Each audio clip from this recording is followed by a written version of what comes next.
destinations including DeVos Place, Van Andel Arena, Acrisure Amphitheater, city parking ramps, and the future Amway Soccer Stadium. The one-year pilot still requires final approval from the City Commission and is subject to budget authorization. Mobile GR will conduct community engagement throughout the summer and fall to discuss the pilot's performance and explore the best long-term investment in downtown transit. Kent County Prosecutor Chris Becker announced Thursday that no criminal charges will be filed in the fatal shooting of Daquan Johnson, a 32-year-old black man who was shot following a police chase on February 18. He later died from those injuries. Police say Johnson pointed a gun at the officer, but Johnson's family and advocates dispute that account. Their attorneys point to bystander video that shows Johnson face down and being restrained by officers and a police canine at the time that he was shot. The decision follows an investigation by Michigan State Police and brings the criminal review process to a close. City officials, including Mayor David LeGrand and City Manager Mark Washington, acknowledged the decision while also recognizing the pain and grief felt by members of the community. LeGrand said he will continue to elevate our policies and practices to ensure the safety of all. Washington says internal reviews by the Grand Rapids Police Department and the Office of Oversight and Public Accountability will now move forward. The city has also partnered with the Wisdom Center to offer free counseling services throughout April for residents seeking support. The City Commission unanimously selected Philip Strom to serve as the next city attorney. Strom has served as interim city attorney since September of 2025, when former city attorney Anita Hitchcock retired. Prior to filling that position, Strom served 6 years as deputy city attorney, including oversight of 3 legal divisions, coordination of FOIA operations, and management of major initiatives involving litigation, labor relations, citywide policy, and emergency operations. The commission's unanimous vote follows a public engagement process that included community-submitted questions, a public forum, finalist interviews, and open deliberations. 10 candidates are moving forward in the process to fill Grand Rapids' vacant First Ward City Commission seat, according to City Clerk Joel Hondorp. Among them is Kurt Reppert, who previously served as First Ward Commissioner before being narrowly defeated in 2022. The applicants will be interviewed by the City Commission's Committee on Appointments at 9 a.m. on April 17. Finalists will then move on to a special City Commission meeting on April 22, where a new commissioner could be selected. Both meetings are open to the public at City Hall and will also be live streamed on the city's Facebook page and YouTube channel. As warmer weather returns, the Grand Rapids Fire Department is reminding residents that a permit is required for wood-burning recreational fires on private property. Officials say they've received several recent complaints about unpermitted fires. Permits cost $60 and are valid for 1 year with a $10 renewal fee. Fires must follow strict safety rules, including distance requirements from buildings and having an extinguisher on hand. Only clean, dry firewood is allowed. Burning leaves, trash, or yard waste is prohibited. Residents can apply online, and nearby neighbors will be notified before approval. Applications are now open for Grand Rapids Grow 1000 Summer Youth Employment Program. Teens and young adults ages 15 to 24 can apply through May 8 to earn $15 an hour, which is a $2 increase from last year, while gaining workplace experience. Participants will work 20 hours a week for 6 weeks through from June 8 through July 17, and will also take part in paid job shadowing and professional development workshops. The program is managed by Our Community's Children, a partnership between the city, Grand Rapids Public Schools, and local organizations. Businesses and nonprofits can also sign up to host youth workers or support the program financially. More information can be found on the city website. In more summer news, registration is now open for free summer day camps through Grand Rapids Parks and Recreation. The camps are open to kids ages 6 to 12 and will be held at Garfield Park, MLK Park, and Roosevelt Park. Programs run weekdays across 3 sessions from mid-June through mid-August. Camp hours vary slightly by location, with most running in the afternoon. Free lunch and snacks are provided, and camps include outdoor activities, arts and crafts, games, and field trips. The camps are free for city residents with a fee for non-residents. Parents can only sign their children up for one camp location and must register their children for each session individually. The city is also hiring camp counselors with positions starting at $16.50 an hour for applicants ages 14 and up. More information is available on the city's website. A major milestone has been reached for the Grand River Revitalization Project. The U.S. Department of Agriculture's Natural Resources Conservation Service has approved more than $11 million in federal funding to support the effort. With that approval, all major permits and funding are now in place, allowing construction to move forward according to the city. The project aims to restore the river's natural rapids, improve habitat, and remove 4 dams to increase safety and access. The City Commission recently approved a $14.5 million construction contract with Taplin Group, LLC for the first phase, which stretches from I-196 to Fulton Street. Construction is expected to begin soon and take about 2 years. The City of Grand Rapids is investing $40,000 to support 14 resident-led projects through its Neighborhood Match Fund. The program backs community-driven ideas that aim to strengthen neighborhood connections and foster a greater sense of belonging. This year's projects include a youth coding accelerator, water safety education, a Juneteenth celebration, community dinners, an art crawl, and back-to-school support for local students, among many other things. You can read about all the awardees on the city's website. All projects are led by Grand Rapids residents and were selected based on their potential impact, with a focus on inclusion, community engagement, and social connection. The city will accept proposals for the next round of Neighborhood Match Fund Awards later this summer from June 1 to 30 for projects scheduled from September through February. Registration is now open for the City of Grand Rapids 2026 Neighborhood Summit happening Saturday, April 25 at GRPS University. Now in its 12th year, the free all-day event brings together residents, community organizations, and city staff for a day focused on connection, collaboration, and community building. This year's theme is Stronger Together, with an emphasis on elevating community voice and strengthening relationships across neighborhoods. The event includes workshops, resource tables, meals, and free childcare with registration, and is expected to welcome up to 500 participants. More information and registration can be found online at publicinput.com/GR Summit 26. And lastly, the City of Grand Rapids is inviting residents to take part in its community survey, now open to the public through April 20. The National Community Survey was initially sent to randomly selected households, but an online version is now available for anyone who wants to participate. The survey asks about quality of life, city services, and experiences with local government, and takes about 15 minutes to complete. City officials say the results will help guide future planning and budgeting decisions and will be compared to past surveys from 2022 and 2024. That's it for city updates. When we come back from the break, we'll be joined by 2nd Ward Commissioner Milinda Ysasi.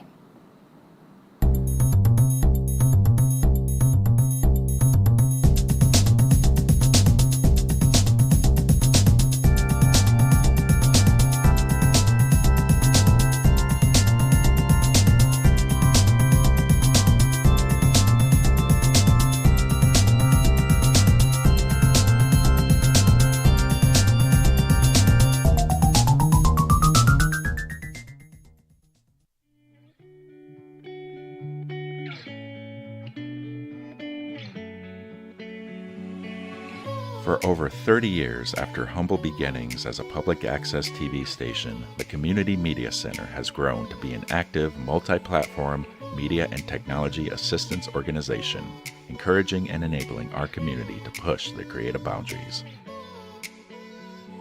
We power a variety of resources, including a music-centered community radio station, WYCE, a community venue with stage and screen at Wealthy Theater, citizen-driven journalism with the Rapidian, a web development team empowering local nonprofits, an education department that trains and broadens students' minds, and a free speech public access television studio, GRTV, where it all began. By introducing audiences to new voices and ideas, we enhance community engagement and create connections between artists and audiences, enriching our city's cultural offerings. We empower and collaborate, with platforms and resources accessible to all and used by all. Every free democratic society depends on media, accessible to the community and uncensored by government. The Community Media Center continues this work for the media landscape of today and tomorrow. These platforms and services empower our neighbors to tell their stories and explore the richness of culture that Grand Rapids has to offer. Connect, discover, learn, create, and share. The Grand Rapids Community Media Center.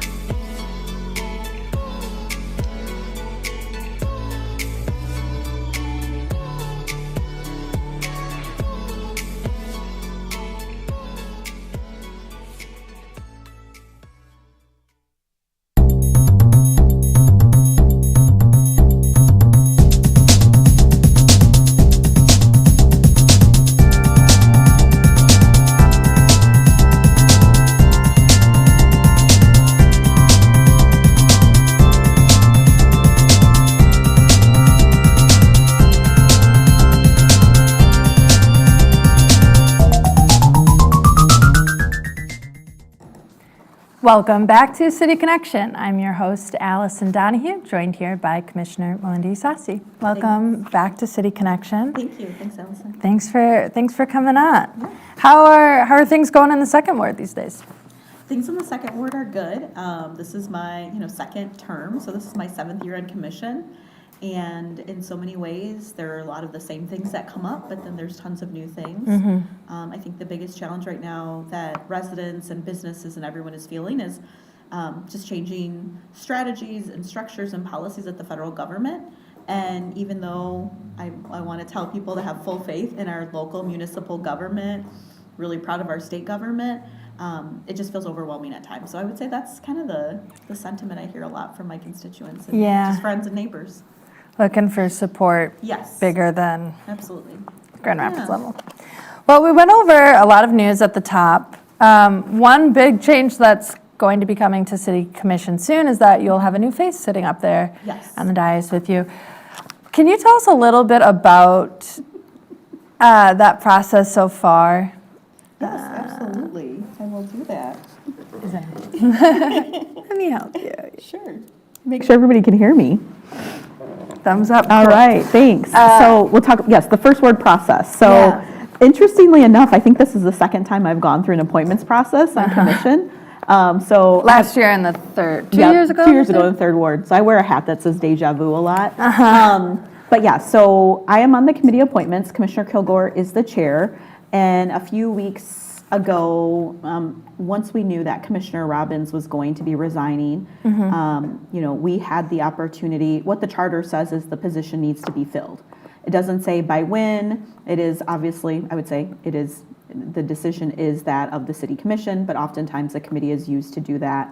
And so I would say I was really surprised, about the number of people who wanted to put their name in the hat. So first, thank you for those who wanted to do that. Deciding to run or to be appointed is something that's very serious. So I appreciate that people were paying attention and encouraging others. Some people I know, some people I don't. The committee decided that we would interview all 10 on Friday, April 17th, and that'll be in commission chambers. It'll be streamed, and people can come in. It's a public meeting. And because we have so many people, we'll probably have about 3 questions. So each commissioner, myself, Commissioner Belcheck, and Commissioner Kilgore will all probably have an opportunity to ask one question. We ask the same question of each colleague. And then at that point, we'll have some time for deliberation and probably narrow it down. In the past, we've narrowed it to a field of 3. I would say probably 3 or less is what I'd be looking to do, but I can't speak for the committee because then on the 22nd, the following Wednesday, the entire commission will do the interviewing process. And then would really love to be able to appoint that person at that time because then at the end of April, we'll get into our budget process and you'd want to have somebody, sort of on deck to be able to go through that. So appreciate the interest, appreciate the questions that people will have, and now it sits in our hands to make that decision. So what are you personally looking forward to in a new commissioner? Sure. Well, I've been very vocal about what I'd like to see. We've had a lot of changes over my last 7 years. And I think we need some continuity right now. And so, Commissioner Repart is somebody who has put his name in the hat, who has indicated he is not going to be seeking to run for re-election. He would be eligible even under the charter, as has only serving one term. So I'm really looking for somebody who can come in and fill in the hole that we have right now. We have the mayor's in the second year of the first term. Commissioner Belchak, Commissioner Kilgore are in their second year of their first term. So to have somebody who could come in with a strong understanding of things like housing, public safety. Commissioner Repart was previously really involved with economic development, but has done so and been part of emerging developers. So in full disclosure, I said that on the dais, so I'm saying it again here. And I also will go through the process, but to me, this is a shortened amount of time, and it's something really finite with term limits. So, but I think, yeah, go ahead. No, I just had a question about, so Repart served one term before, and he would still be eligible to run even after filling. Right, because it talks about that ballot language is about being elected, not so it wouldn't take away from the appointment. So, because that was a question too that was asked. Yeah. So, but I think I would say the folks that I know have good experiences. Those that I don't know that I've looked at have good experiences. And that's my own individual preference. I would say some of my colleagues have also indicated just the need to have a little bit of a stabilizing force, because we have had a significant amount of leadership changes on our committee. We've also had leadership changes, with our city attorney. We've had leadership changes with our police chief. That's not typical. That is typical when you get to these higher levels of leadership where somebody wants to go on to the next thing, or they get highlighted and they get, recruited to somewhere else. In Ms. Hitchcock's place, that was really, somebody who is very clear to me, like, I'm going to be retiring. I don't know if I'm going to see you through to your second term, Commissioner, but had really done a lot of work to set up the department. And I'm glad to see that now City Attorney Strom has appointed some folks internally to also serve in interim roles as he determines those next steps. So it just feels like a lot of change all at once. Yeah. And so that's what I'm personally looking for. And I think, Commissioner Repart is somebody who has a lot of knowledge in a lot of areas that would be valuable. Yeah. I imagine, especially being on that particular committee, just having to deal kind of with all of the turnover that happens. Yeah. But I feel my job is to, I want to listen to my colleagues who maybe haven't been on commission as long as I have, because just length of time isn't the only thing that's valuable, and I always want to be clear about that. New ideas, fresh ideas are absolutely important. I just feel like I've been through this in one scenario, and so I think this is my best. A lot of times the work we do is consensus building, so it's some consensus building, and then the good people of the first ward can select who will be their next first ward commissioner. In the fall. And he did say that Repart said he wasn't going to run again. Yep. And we've really timed this so that it can fall along the lines of the filing deadlines that are required for running for office in the fall. And so that's something that we would look at on that Wednesday too, because I think you have to file by 5 p.m. the day before. Okay. So we'll foolproof it as well, because for me, his word might be enough, but I get it for other colleagues who might not know him, or for the community. So I'm glad that we were able to understand how that fits into the timetable as well. So for folks that are watching and they want to have a say in who their new first ward commissioner is, they've got to be tuned in by April 22, right? Like that is potentially the date that we would be voting. Yeah. Okay. Yeah. We've already started to receive emails for some candidates. Some candidates have reached out and wanting to talk to people. I think there's at least one person who's already filed to run who is put in for the appointment. I would also say, even if somebody didn't file for the appointment, they could still also decide to run in the fall too, because they have until April 22nd to decide that. They would just need to, get their petitions turned in, which is, it's some activity, but it's not impossible with a month to go. Yeah, got to get out there and get your signatures. Yep.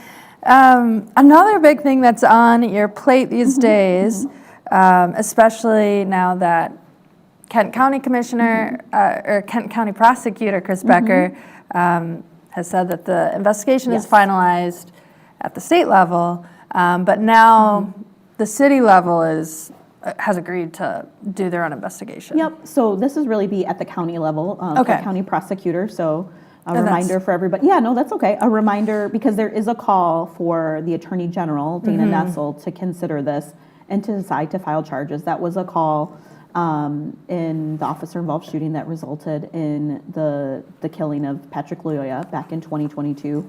And so I know that is something that is being requested of the family, at least that's what I've watched in the news.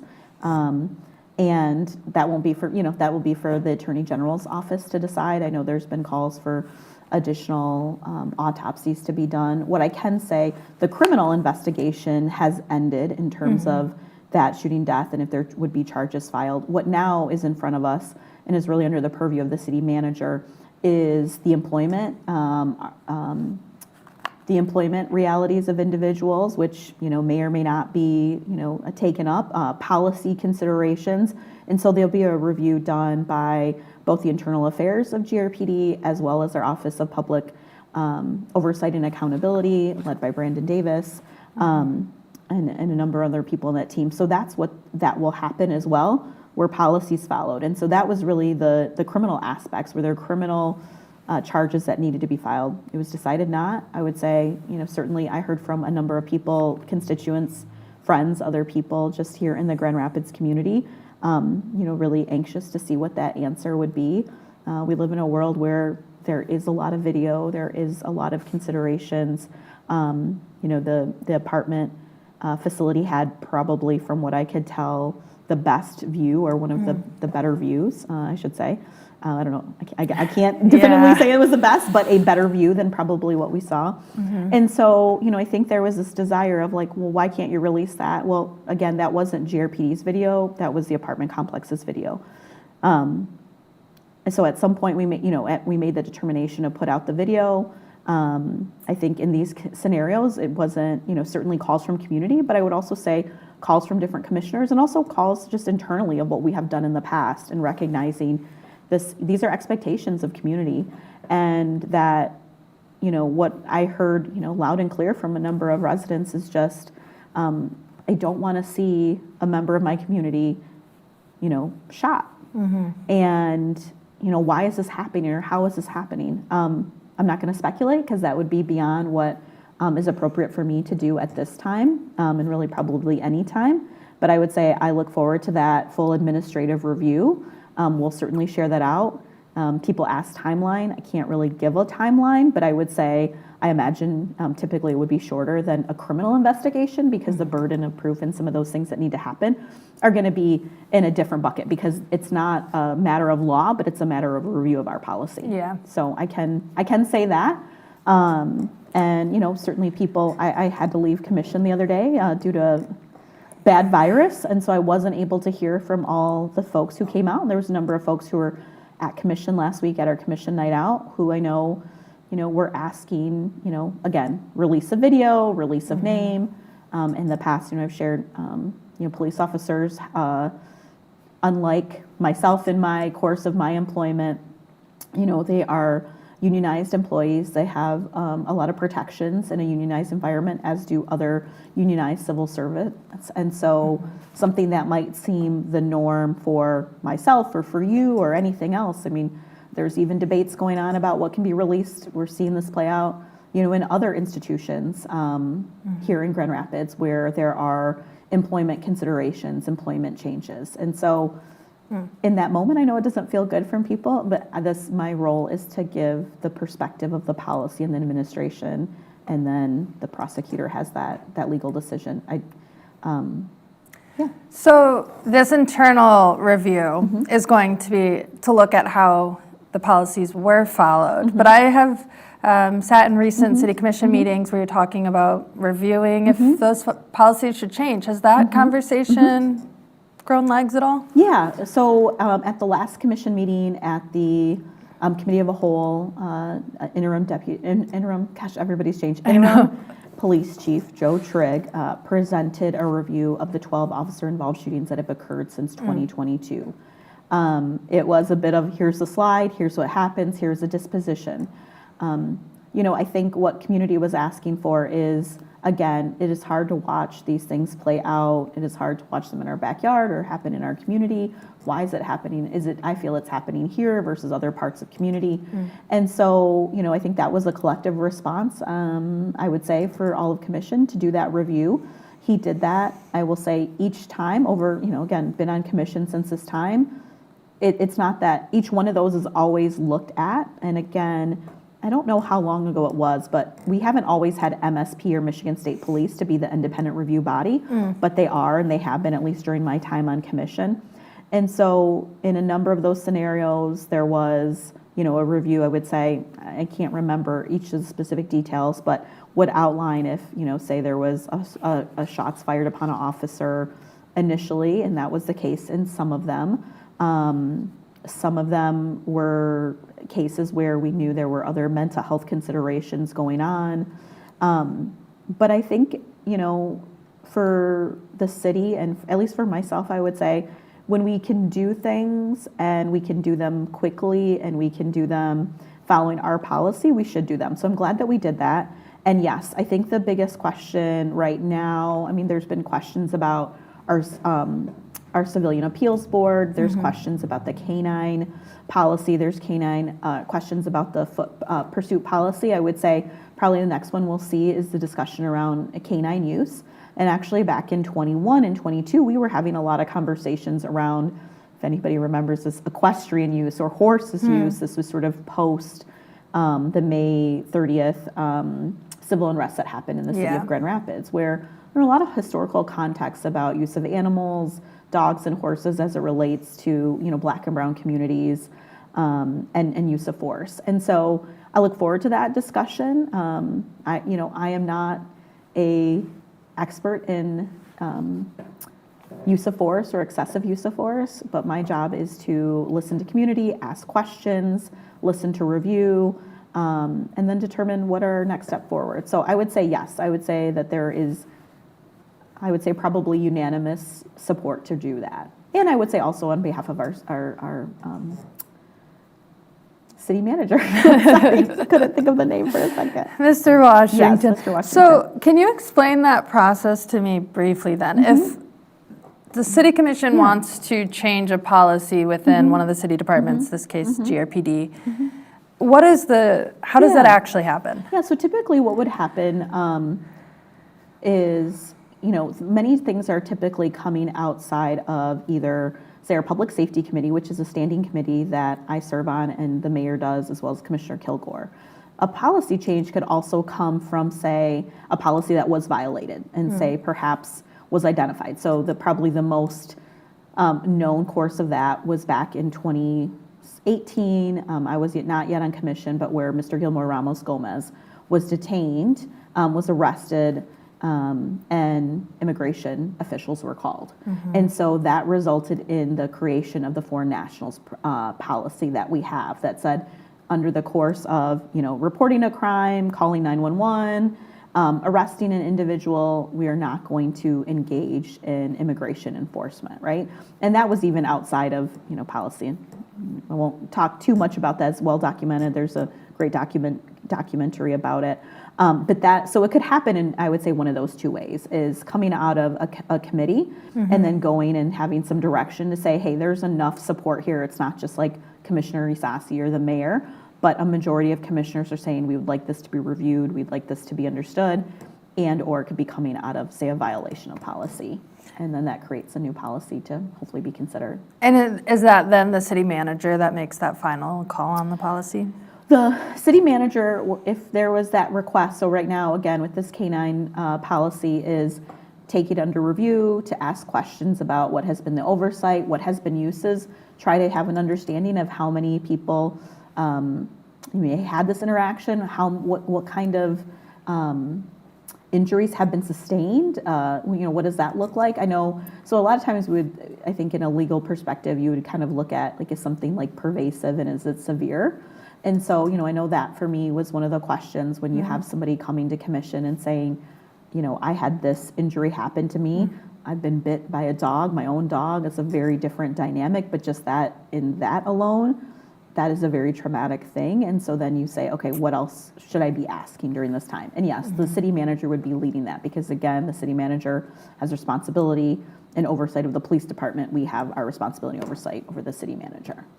So I hope that helps. Yeah, that explained it a lot. I know there's a lot of questions about this, and I think, I think there's always, I would say it's not that we can't talk about it, it's just like what are the right parameters and then determining, where is my decision point in this. So. Yeah, and I don't know, I personally don't feel super confident in who decides what and then it goes where to where. So no, that was really helpful. Yeah, and I would say it's always important to continue to have, people in our neighborhoods, our neighborhood associations who come to commission. What I would say is, again, in the 6.5 years of doing this, most things are not going to change overnight. There is typically in a public setting, in a city, again, there's employees that have due process, they have rights, they have employment considerations, we have public infrastructure pieces, we have to look at risk. So we would weigh all those things out. And so I think that's probably what I hear is the biggest frustration from my constituent is like, why can't something happen right now? And so I just want to name that and say, like, I hear that. And there's, that is an expectation that I often cannot meet. Yeah. That makes sense. Well, it's time for us to take a break. Okay. But when we come back, we'll be answering questions from viewers like you. To take part in the conversation, send in a question to cityconnection@grcmc.org or submit a question through the Rapidian's Instagram story @the Rapidian.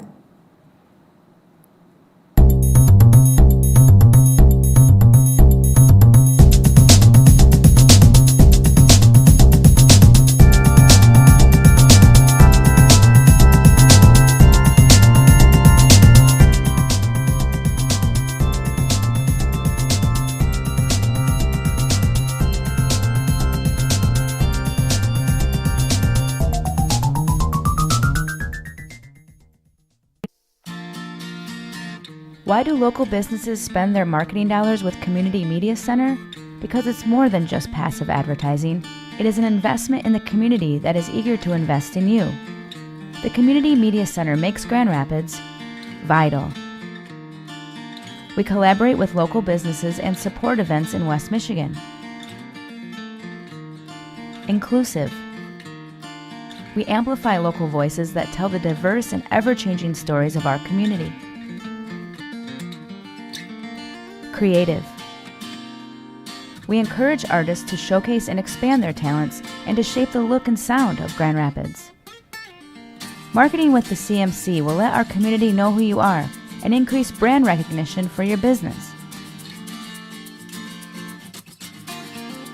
At the end of the day, we are a resource that will keep you connected to the community. Share your message with diverse audiences by underwriting with WYCE, GRTV, Wealthy Theater, and the Rapidian. Join us in building a stronger community through media. Contact us at marketing@grcmc.org.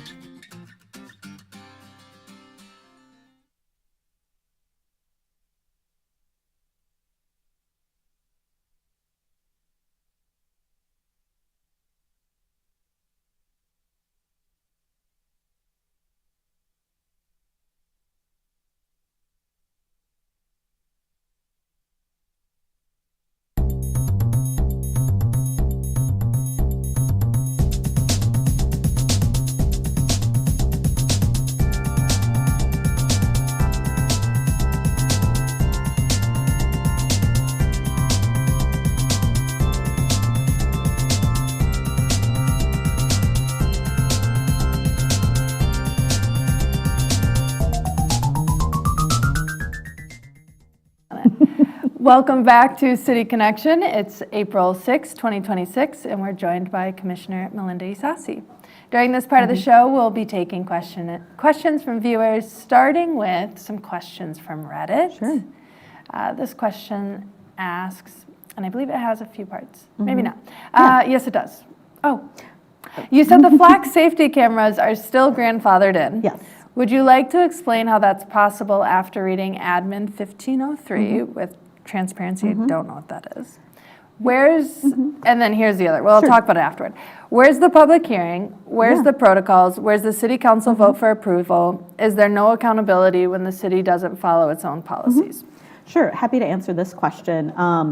Again, this is really, I would say, the answer that I would have. So when we talk about flock cameras, it's kind of like Kleenex and tissue, right? So flock cameras are a branded name of LPRs, or license plate readers. So just want to put that out there into the sphere of the conversation that we're having. We talk about a lot of acronyms.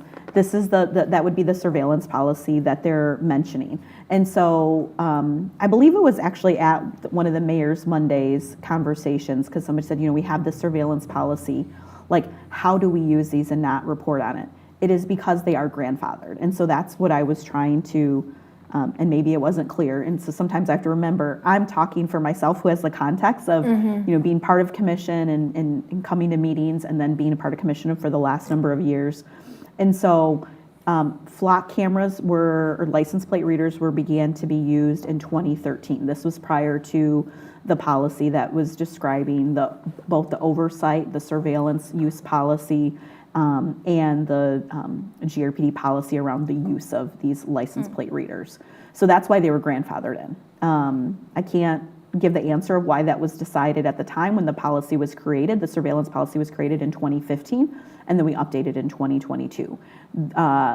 Policies like that are often, and the use of technology, surveillance technology, are often part of negotiations as it relates to our police department contracts as well. I will also say that.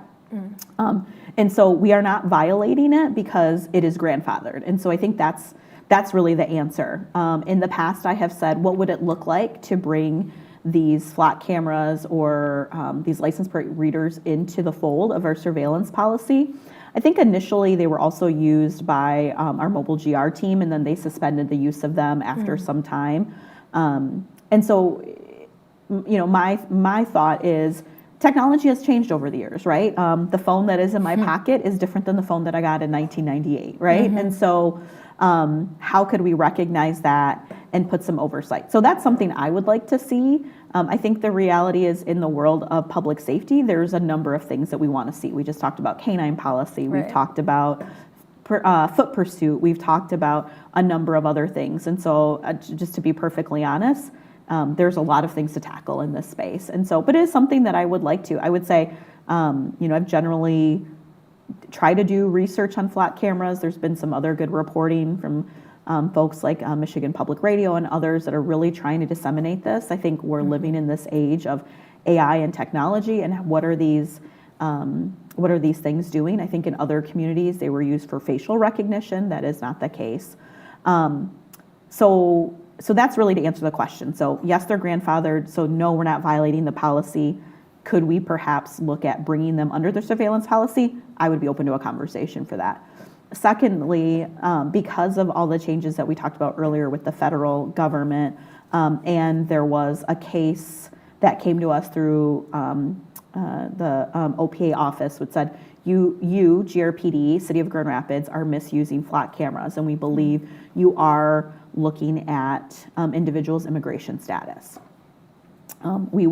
That was not required to go through the surveillance policy. It was not required to have a review, but there was so much happening on social media. I was getting lots of questions. I was not understanding how these things played into it. And so on that bequest of a number of us to say, hey, this is technology that we don't quite understand, could a review be done? And so that was done, and then it was presented, the findings of that were presented when Brandon Davis did his surveillance update. I think that was in February. So anybody could go back and look and to see that. One of the things that the GRPD has also done, and this didn't need a legislative view. Again, a lot of times it's better for the department to make the policy change. But because there had been such an outcry of, hey, we have this foreign nationals policy, how are you guys following it? We do have a filter on our flock cameras to not allow for immigration-related searches to be done. We do have some federal agencies who have access to our flock cameras. ICE is not one of them.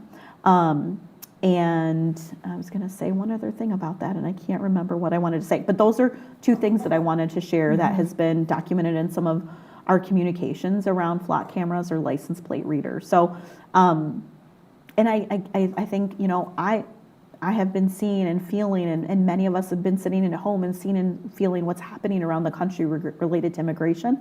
So this is an oversight thing that we have added. Again, it wasn't required. I'm glad we did it, and hopefully we'll have future conversations. Technology is, like I said, it's changed, and so very open to listening and hearing how that could be reviewed. But that's not just a decision that Commissioner Milinda Ysasi makes. I have to make that with my colleagues and with the department and with the that whole policy process we just talked about. Absolutely. Changing Absolutely. policies. Another question from Reddit.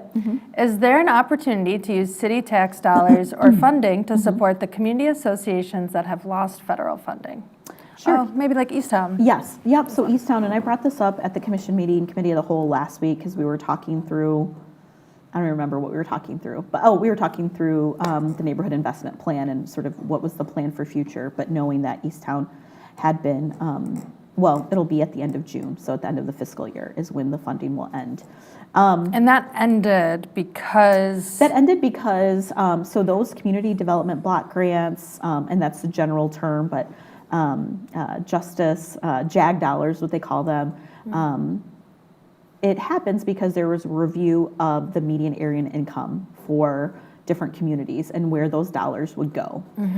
So income, and it's really income and looking at that household piece has increased. And so we are required to do a report, census data.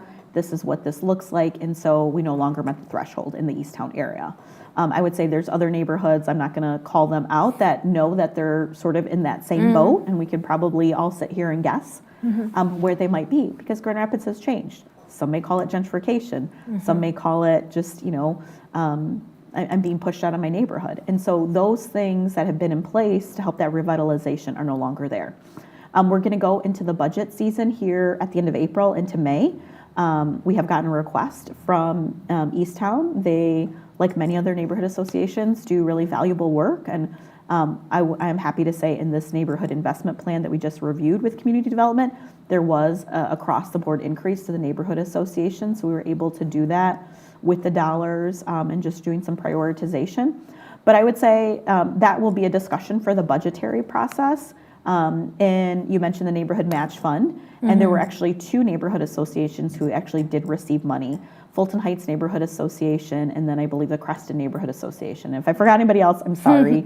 But those 2 are in my ward to support some of their activities. And Fulton Heights is not what we would call a city-funded neighborhood association, again, because of those requirements around income. And then, excuse me, I'm sorry, and then Creston is, but they were looking for additional support. So those are also areas that would be available, and that timeline, I believe, opens June 1 and closes on June 30th, and those are for projects starting in September. Great. Yeah. I don't know if we can get through this question before we go to a break, so Okay. we'll come back to it. We'll take another break. Yeah, we'll take another break. When we return, we'll be taking more questions from the public. Thanks.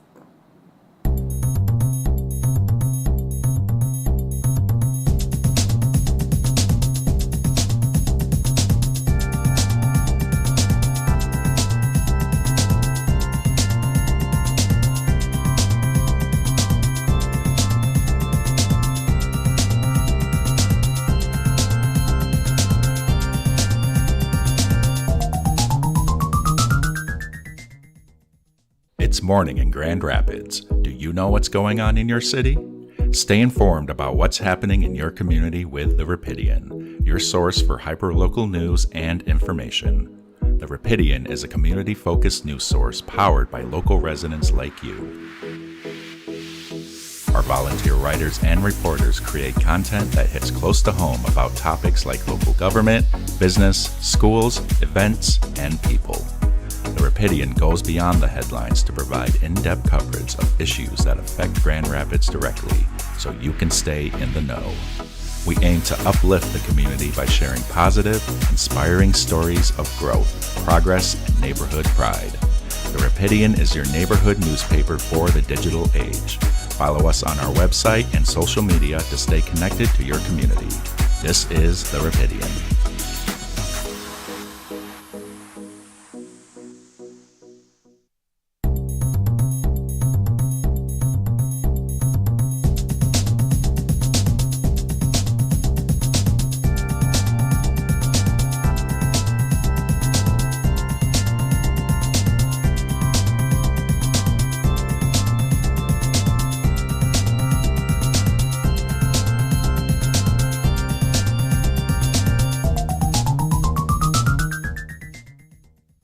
Welcome back to City Connection. We're joined here by Commissioner Milinda Ysasi, taking questions from the public. Okay.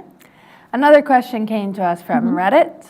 As a way to show a genuine interest for public safety, do you have plans for educating the community and school students on how to interact safely with law enforcement? Absolutely. So Grand Rapids has been engaged in a series of Know Your Rights campaigns for a number of years. This used to be a series of trainings really focused on what are your constitutional rights, like your Fourth Amendment, your Fifth Amendment, Sixth Amendment, so, and then the 14th Amendment, really looking at all those to say, what are your rights when you are engaging with law enforcement? And so we have done, I think, 12 over the last, or actually 12 since like July of 2025. There's actually 2 that are happening this week.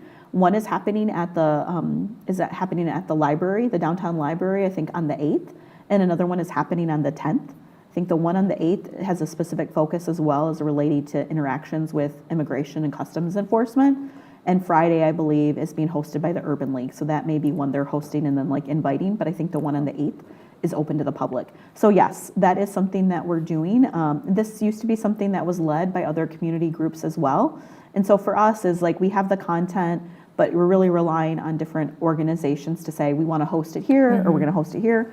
I'd like to host it in another language, and so we've done it in not only English but in Spanish, a number of African dialects that have been presented as like this is a priority for community. So that's something that we'll continue to do, and something that we'll continue to share out. So yes. Cool. Yeah, I know we had a Rapidian reporter do an article about the Know Your Rights trainings, and I don't know if there was a list of dates at that time, but I think a lot of it is by appointment.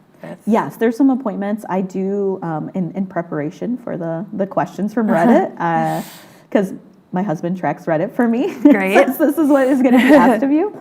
And so I reached out to Brandon Davis. So we have a list of them, and even I think we can certainly share that out, because again, that one at the library would be open. So cool. Yeah. Great. Question from Shelley. I'm curious about the construction timeline for the Canal Park area. Yeah. So Canal Park, we're going to end up, this was like last fall, we had the groundbreaking for, it's going to be a new eco-friendly playground, also going to be recognizing the indigenous people to the Grand River and to West Michigan. And also just frustrating for people because they're like, wait, I want to be able to use this, especially as, we're getting into this nicer season. And so I believe the last time I heard would be sometime in the fall, I believe. I don't think it's going to be open for the summer season, but I know that there is a lot of effort and activity going on. And one of the things that we do on these construction projects is always try to understand is like, can we open parts of it? If some of it is ready, how do we open that up? This is a very, long linear park in the 2nd Ward on Monroe. And so that's something that we'll continue to ask. I don't have the specific date, but I can work to hopefully find that out and could share it out. But is this the park that's by like linear? Yeah, by linear, city built. Yeah, right in that stretch, Field and Fire. And so that is the stretch that I drive from Creston Heights downtown to my city office, and that's my route. And so I see that. It's where those attack birds, if you've seen, I can't remember what, they're like red and black, the attack birds that they, have the notices. They're known to be in that space too. But, certainly that's a consideration. This is the balance and the push and pull we often have is we want to have that new construction. We want to have that investment. This is investment that we certainly have been looking forward to. And also, we know construction has a toll on area businesses and neighbors. And, sometimes I'm like, how did I not know this street was going to be closed as I, maneuver over to some other streets. And so, but that is something that our Parks Department is definitely working on of, maybe it's something that's not all the way completed, but how do we open things in phases? So that certainly has been a focus. But in the meantime, there's a lot of other places to go and visit. Riverside Park is not too far. Huff Park. Go check out the new MLK Lodge. You mentioned some of the camps, but there's also going to be, we're going to do our outdoor recreation classes that happen too in the summer. So people can really make most of Grand Rapids a place to work out and have fun. Yeah, I'm excited to check out MLK. Yeah, it's beautiful. Very soon. Yeah. Another question from Ashley. When will we know who's running for city commissioner spots? Yes, so the filing deadline is on Tuesday, April 22nd. So I mentioned the day before we'll interview the final candidates for the first ward opening that will run until the end of the calendar year. So right now, actually, if you go to the Kent County website and you go to the election center, you can click on November elections of 2026. If you click there, you can see a whole listing. It's essentially a PDF that shows, and it's not just Grand Rapids, but a variety of offices in the county. And you can go on there and see who's already filed. And I think there's at least one person who's already filed for the first ward seat and one person who's already filed for comptroller. So I, as a, certified West Wing, City of Grand Rapids politics head, often click on that at least once a week to see what have I missed, to see who's filed. Cool. Yeah. And the Rapidian will be covering all local elections coming up too, so you'll know who's running if you're on the Rapidian. Yes, the Rapidian. And support the Rapidian. Thanks. Unsolicited. Question from Darnell. How do we get a larger public transportation in Grand Rapids? I would like to take the bus to work, but despite living a 15-minute drive to downtown, it takes me an hour and a half to get there on the bus. I can't justify adding 2.5 hours to my workday to save a couple bucks on gas, even with current rising prices. Sure, yeah, that dollar, that $4.19 hit me hard a couple of weeks ago. Yeah. And my home recently in the last year went to a one-car household, and so we've been trying to make that work. My husband is an active e-bike rider. Mayor LeGrand is very happy about that. He's trying to get me on there. But I would say, the Rapid is a multi-jurisdictional 6 regional communities that pay into a system to provide this regional services across the community. The Dash is something, and Allison talked about that at the top, where we were facing almost a 30% increase of what that would be, and how do we streamline it? And so in some ways, we're gonna hopefully increase services, even if you're going to reduce what some of the route looks like. So I would say a lot of this is, getting other surrounding communities to say, I want to opt in, because just because they're in the community, in this regional community, they don't have to opt in. So they have that decision. And so it's really up to communities to say, and that's what we saw here in Grand Rapids and Kent County as a whole, is community members saying, like, I support this transit millage. And so I think about people like Dave Bolkowski, from Disability Advocates of Kent County, who's really talked about public transportation as a whole as something that the mayor is very passionate about.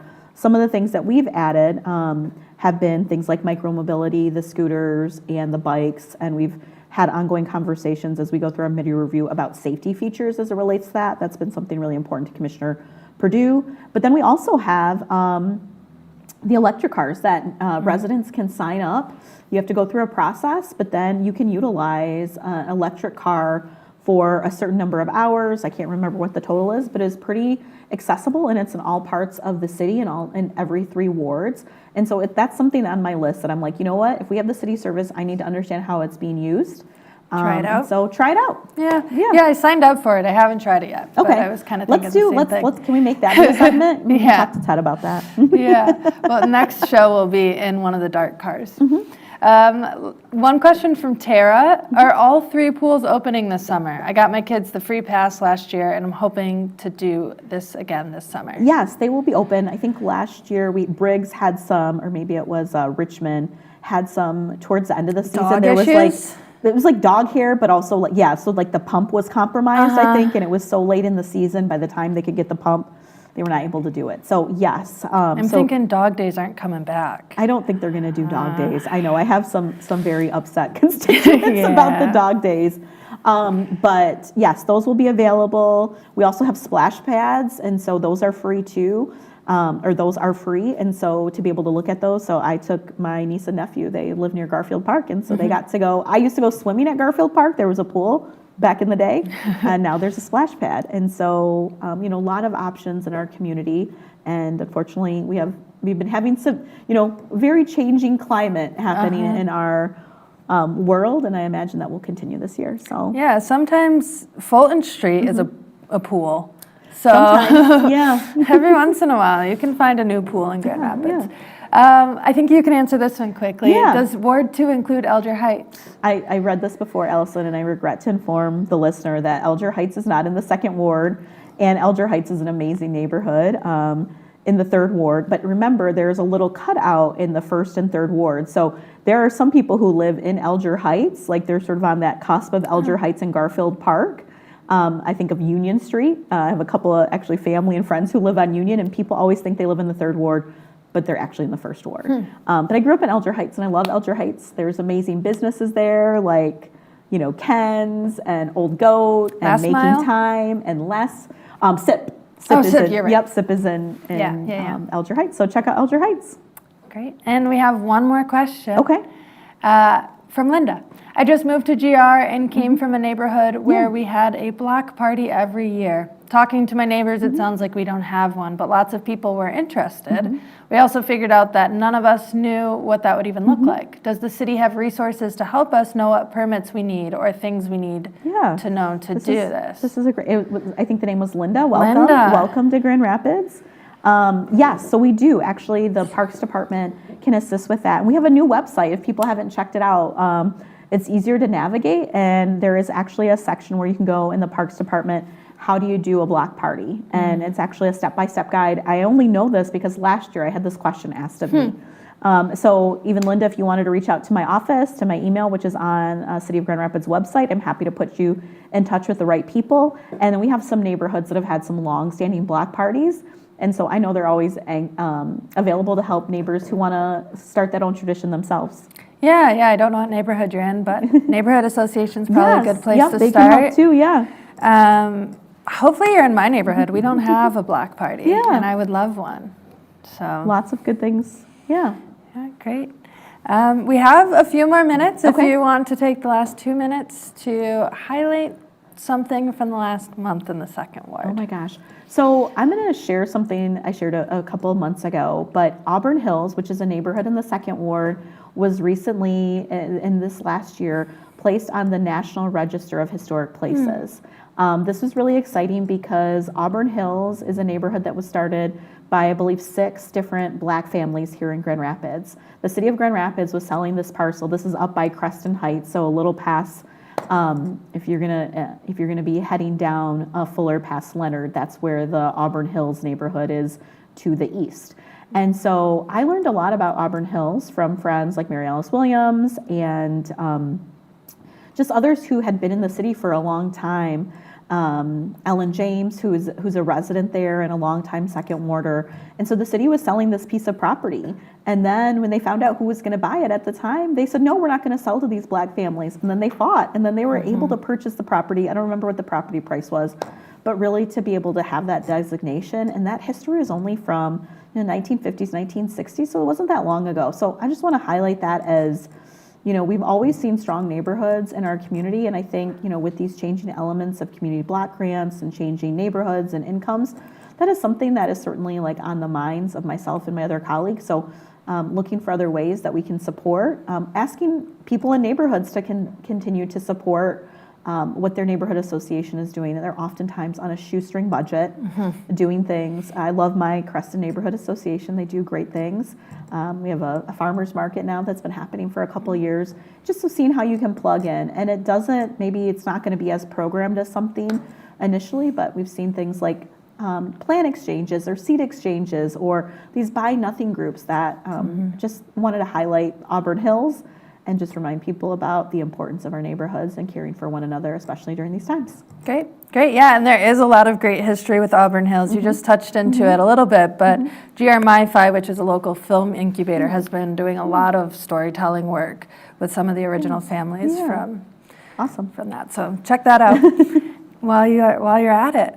That's all the time we have for today. Thank you to our guests for coming in and sharing your insight with all of us. And thank you to all of you at home for tuning in and sending in your questions. Don't forget, you can always watch rebroadcasts throughout April on cable GRTV's Channel 25 or the GRTV YouTube page. See you next month, Grand Rapids.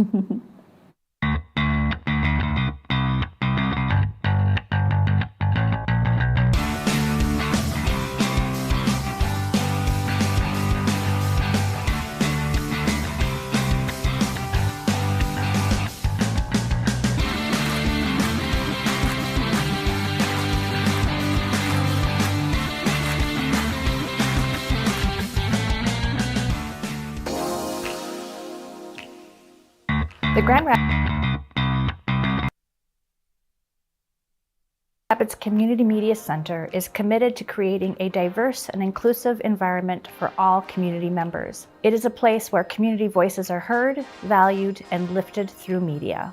We seek to provide area residents with a platform to participate in free speech, be engaged with the community, and share their diverse voices. As a multimedia platform organization, we provide and support a variety of community resources, including our radio station, WYCE 88.1 FM, our TV station, GRTV, our hyper-local news program, the Rapidian, web services, and our historic theater, Wealthy Theater. WYCE is West Michigan's only community radio station that is listener-supported and volunteer-powered. WYCE uses local voices to help listeners discover and celebrate different services, cultures, and events. What I really like about programming music in WYCE is I get to not only interact with listeners and local musicians, but I get to put together a musical collage every week and give it away to the universe. As a volunteer programmer, you get the training on how to use equipment, how to access music from the library, and how to put together a great show that showcases local and national artists and still has your creativity included. The Web Services Department helps West Michigan nonprofits connect, learn, create, and share through locally built and accessible websites.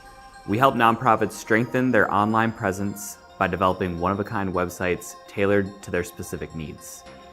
The Web Services team can take care of all the technical needs of getting a new site up and running, including website hosting, domain name registration, theme development, and page layout. Websites are built with accessibility and responsiveness in mind, making sure our projects are available on any screen and accessible to people of all abilities. We are passionate about helping organizations in the nonprofit sector effectively communicate their stories online, promoting equity and media access with our affordable services.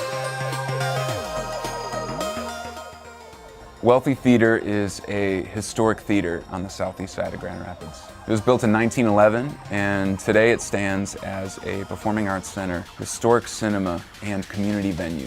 We provide a space for community connection, where community members can get together, enjoy different shows and different events. From concerts to comedy, musicals, theater, film screenings, you name it. Anybody from the community can sign up to be a member and rent one of our spaces to host their event. We have a staff here at the theater that helps make all the events here happen, as well as a great community of volunteers. The goal is to bring the community together, bring audiences together, artists together, create experiences where those two can connect. Whether you're an audience member who wants to come see a show or you're somebody who wants to put on a show, Wealthy Theater is a space for you. The Rapidian is a hyper-local news source powered by, for, and of the people of Grand Rapids, Michigan. We launched in 2009 using funds from local organizations and generous donors, and this community-driven platform empowers residents to share their stories, post articles, and keep track of local events and issues. By emphasizing citizen journalism, the Rapidian provides a unique grassroots perspective and a vital news service for the residents of Grand Rapids. In 2023, we are relaunching the Rapidian with the Grand Rapids Documenters program, where we train and pay local citizens to cover public meetings, empowering residents with the tools and resources to strengthen the news media landscape in Grand Rapids and become more civically engaged. GRTV airs public access television programming made by and for the Grand Rapids community, amplifying their voices to support a diverse and vibrant democracy. We provide the tools, training, and broadcast platform for free speech. Community members can take classes on video and production features, borrow professional equipment, editing software, and use of our studio facilities to create their own content. We help community members connect, learn, create, and share.